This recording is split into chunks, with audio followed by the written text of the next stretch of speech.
Hello and welcome to Math 3160, Introduction to Complex Variables. So I put a little cheeky subtitle, A Hitchhiker's Guide to the Plane, because I really feel that we're going to be exploring the complex plane and some of the things we can do with it. And the book that you maybe could relate to is The Hitchhiker's Guide to the Galaxy. And number one with The Hitchhiker's Guide to the Galaxy is, of course, don't panic. And two, bring a towel.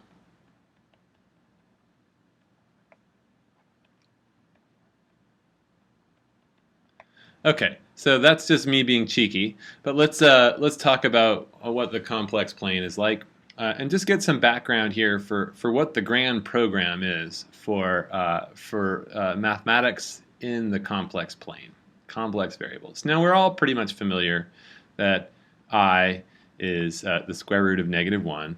We all know that, and we know that we can define some complex number as x plus I y, and we can put that essentially in the complex plane, where we have a point in the plane x comma y, where we have a real axis, and then we also have this imaginary axis up there, right? So there would be a point in the complex plane. All right, so that's really the theme here, is we're going to be doing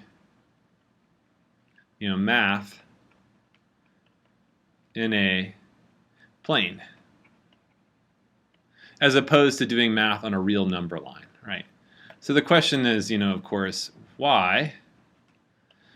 So why do math in a plane? Why is it set up this way? Why is I set up to be the square root of -1?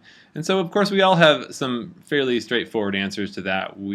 This has been well motivated before, but I thought we should go over it a bit more in detail as we start this class, as we become very much grown-up mathematicians here. This is a high-level course, I think. This, for many engineers or scientists in this class, might be the last math class you take. So this really is a completion. So really this class represents sort of a completion of your mathematics, math education.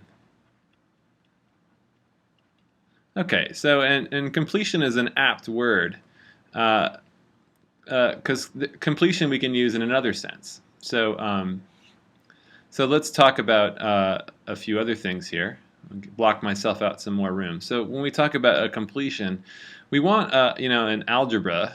When we're talking about algebra, we want solutions. We want to solve for x. I'm going to put that in quotes. Solve for x, right? That's what we're always hearing about mathematics, where x is some unknown.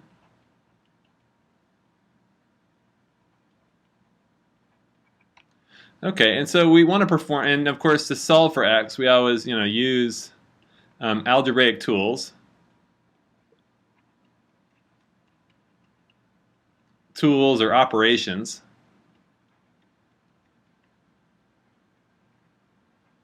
In order to find that unknown variable. Okay, so and what we want out of our algebra, if we have an algebra, we want to be able to. What we want out of the algebra is that we can always find x. Okay, and maybe, oh sorry, we need to edit that. There we go, find x. And even if we can't always find x, at least we can know that that x exists, or x exists.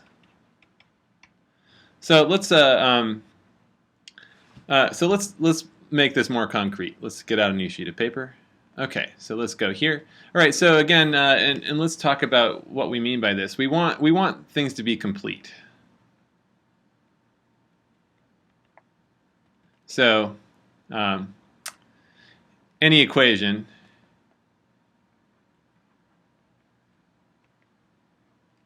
involving x using some operations like plus, multiply, divide, subtract, things like that. That we can always, it always leads to some solution. That we can always find a solution. We want that property, right? So so that's still a fairly vague definition. So let's try, but let's try thinking about what we mean. So when we're talking about algebra, what we're always talking about here, algebra is really two things. One, it's a set, and an operation. So of course, set could be like, let's say, what we call the natural numbers, right? So there's the natural numbers, 1, 2, 3, 4. Okay, and then we have maybe, for example, plus. That could be our other, our operation. Of course, 1 plus 3, that's equal to 4. So that's nice, right? And so, of course, if I have, so that's a nice self-consistent thing, right? It's self-consistent. If I take any two numbers, A, and I add it to B, I'll always get C, which is also going to be an element of the natural numbers. All right, so that means it's self-consistent. We're never going to add our way out of the natural numbers. All right, but of course, now if we have some equations where we have unknowns, let's say we have an unknown x that's an element of the natural numbers. So if that's our natural numbers, and I have x, plus 3 is equal to 5, let's say, I want to be able to find a way to reverse and actually solve for x, right? So obviously, we have this reversal of addition, which is subtraction. So I can take the whole thing and subtract 3 from it. And of course, I get x equals 5 minus 3 is equal to 2. This is all kind of boring to you, I'm sure, but the idea is we're setting up some conceptual idea about what it means to be a complete algebra, right? So, of course, we're talking about the natural numbers, which is the simplest of all possible numerical systems, and we're talking about the sum, and we have this nice way of reversing that using this idea of subtraction, which is just addition in reverse, if you will. And we get a nice answer from that, but of course we all know that if I have, x plus 2 is equal to, let's try a different number. Let's try, x plus 5 is equal to, 3, that all of a sudden we have a problem. X, of course, has to be negative 2 for this to work, and that is not a natural number. So all of a sudden we have a problem where basic equations don't have solutions that are within the set that we started with. Okay. So we need to. So of course the prescription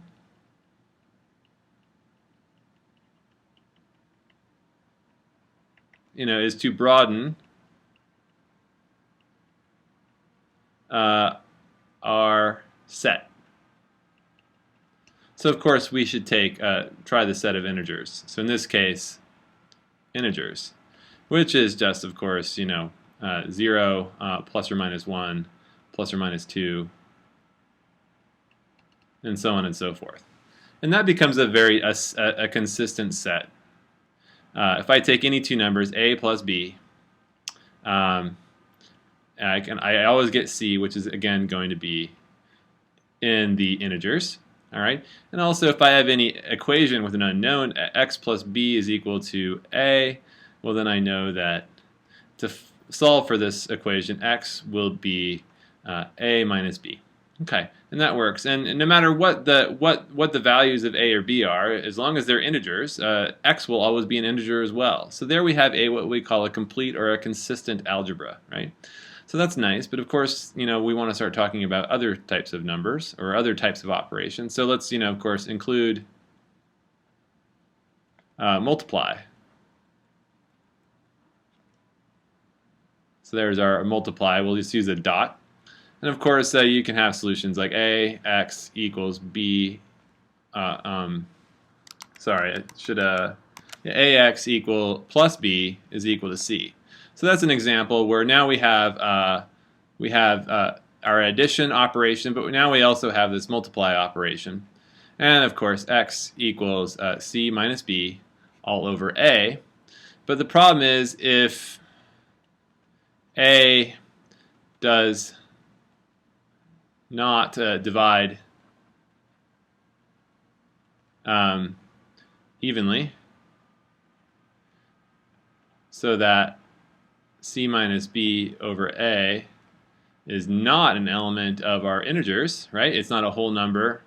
Then okay, we've lost our consistency again. All right, that means that x is not an integer. So we can set up some sort of equation, but the solution to that equation is not in our original set. Again, another problem. So we do what we always do, we broaden. So of course in this case we want to go to the rational numbers. So we call those Q. And of course that's the set of all numbers where A and B are elements of, I should say the numbers X are elements of, I need to define this better, X such that X is an element or is equal to A over B, where A and B are elements of the integers. Okay. All right, and so that represents the rational numbers. It's just basically ratios of integers. And of course, then we're definitely on a roll here. We can solve a lot more equations. Clearly, this equation can be solved. All right, and so that's fine. That helps us then, and we can always we can solve equations like this all the time. But then, of course, we want to broaden further. Like say I want to do more operations.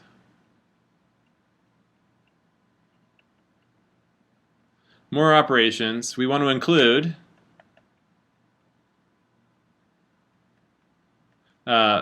products of the unknown.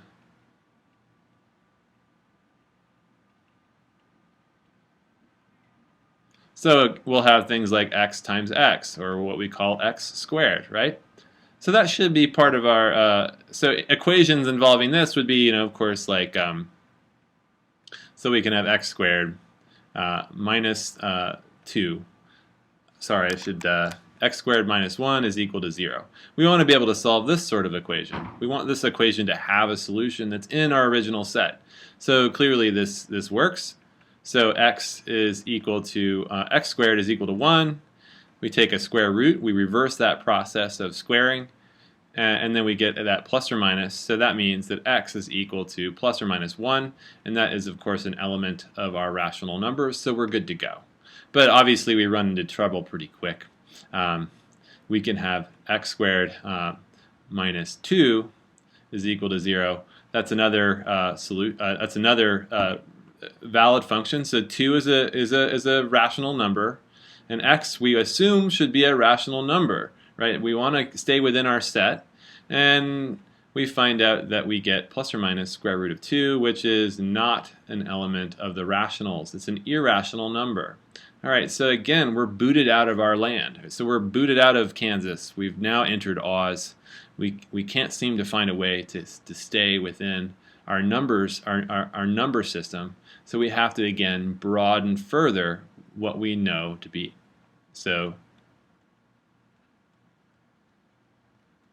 to real numbers.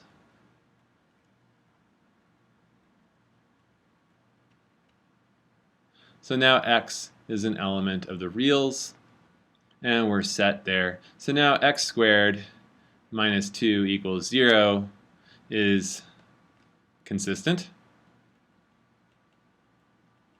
In fact, now anytime we have something like this, we can solve it. But we still have a problem, right? So back to like what we had when we were talking about the natural numbers.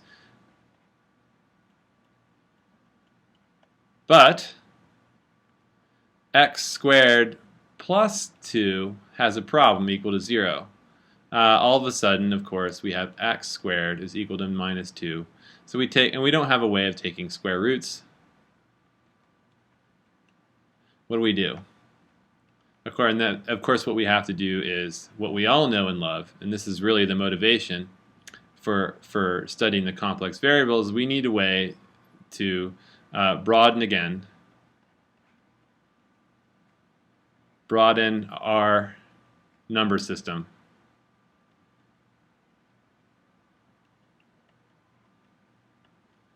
Our number system so that we can solve this equation. So this is a meaningful, so that has to be plus or minus. Sorry about that.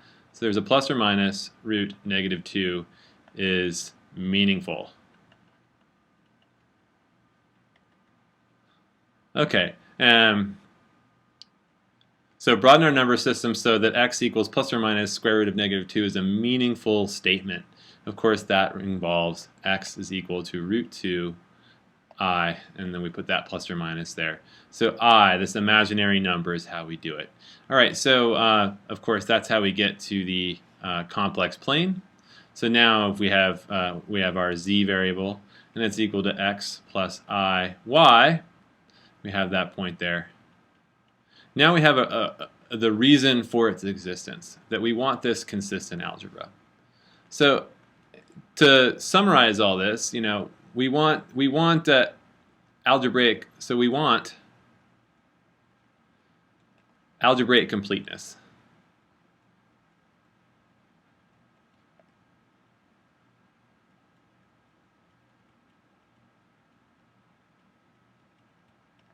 We want this algebraic completeness, and that means that you know, every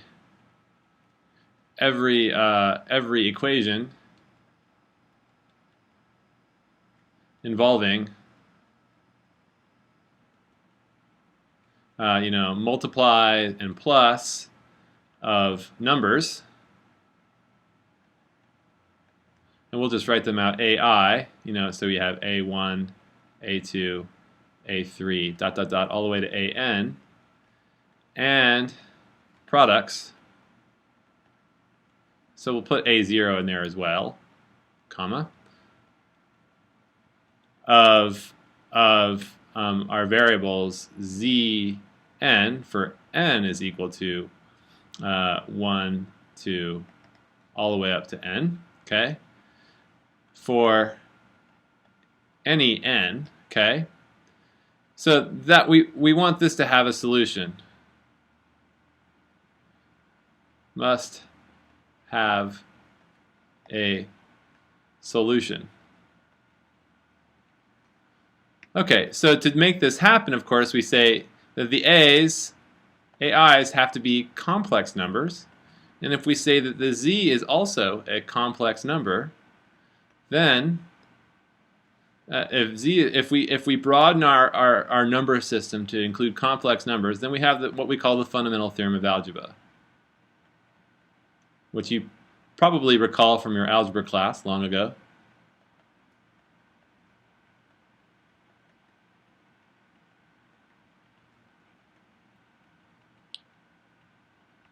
So the fundamental theorem of algebra is pretty straightforward. It just means that any equation involving the operations that we're interested in, so in this case we have an, zn, plus an minus 1, zn minus 1, an minus 2, zn minus 2, dot dot dot, all the way down to a1, z1 plus a naught is equal to 0, has a solution.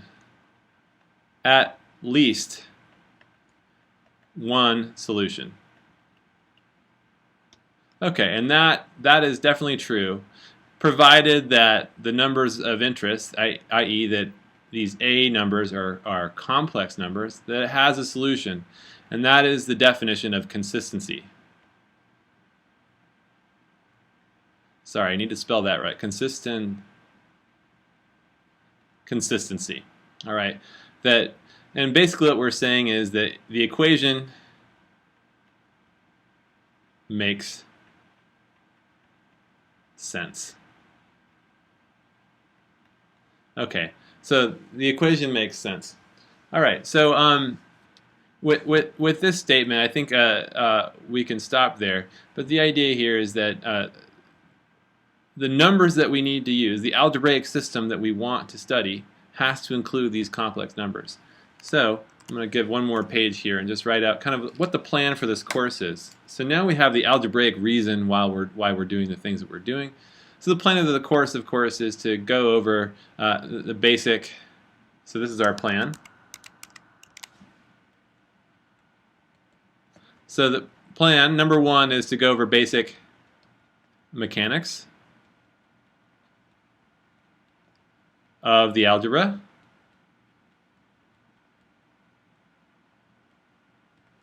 All right, and then also, beyond the basic mechanics, we're going to study functions f of z, where z is an element of the complex number system. All right, and that's, of course, the standard progression we did with all of the mathematics we've done before. You start off by doing algebra, and then you study these input-output relationships like functions, and then we do calculus on f of z's. Okay? And that's essentially the study. And of course, in addition to all that, we'll be peppering our talks with applications to science and engineering topics that are relevant for the study in the complex plane. So that's the real plan for this class, is to just do these four things, and we're going to keep it fairly straightforward, and that should cover it for now. So thank you very much.